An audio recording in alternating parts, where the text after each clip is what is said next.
And we start tonight with protest over Texas's plan to redraw congressional districts in the state and the major implications right here in California. Good evening. Thank you for joining us on To The Point. I'm Becca Habiger. Well, tonight, Democratic lawmakers in Texas are away from their home state as a way to prevent their legislature from moving forward with redrawing the state's congressional maps. Now, that proposed redistricting is a plan backed by President Trump. The proposal could possibly eliminate 5 Democratic U.S. House seats ahead of the 2026 midterms. This could help Republicans maintain control in the U.S. House. Well, tonight we have reporting from Chicago, where Texas Democrats are looking for support. But first, Governor Gavin Newsom is giving more details on what a possible special election on redistricting would look like here in California.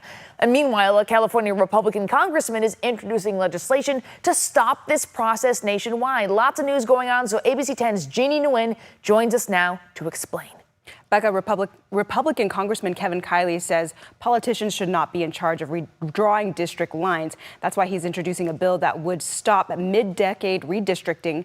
In response, Governor Newsom says he's just creating response to the attack on our democratic principles. Now there's a scheme that has been hatched by the governor to push aside that independent citizens commission, to invalidate the congressional map that they created. Republican Congressman Kevin Kiley is referring to Governor Gavin Newsom's plan to hold a special election to redistrict the state. On Monday, Governor Newsom announced he has been working and planning with the legislature. The maps, we believe, should be transparent. They should be provided in a transparent way to the public. And as a consequence, those maps are being processed and will be brought to light. The governor adding he has not seen the maps, nor does he have details on what they look like.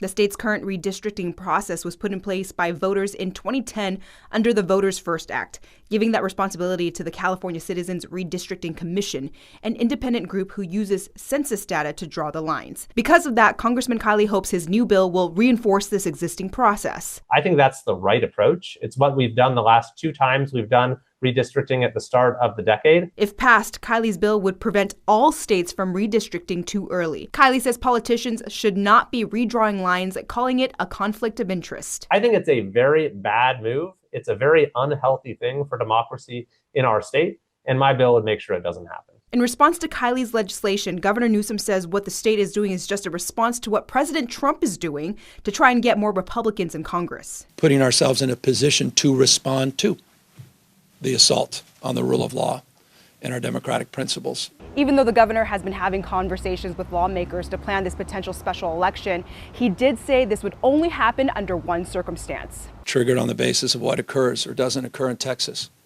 I hope they do the right thing.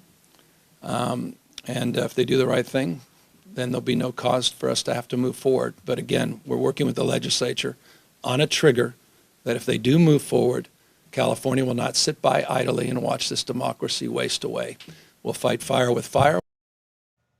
And to reiterate, if this special election happens and maps are successfully redrawn, the governor says it would only be applied to maps in 2026, 2028, and 2030. After that, it will revert back to its original form, and we will once again rely on the Independent Redistricting Commission. Becca. Jeannie, thank you so much.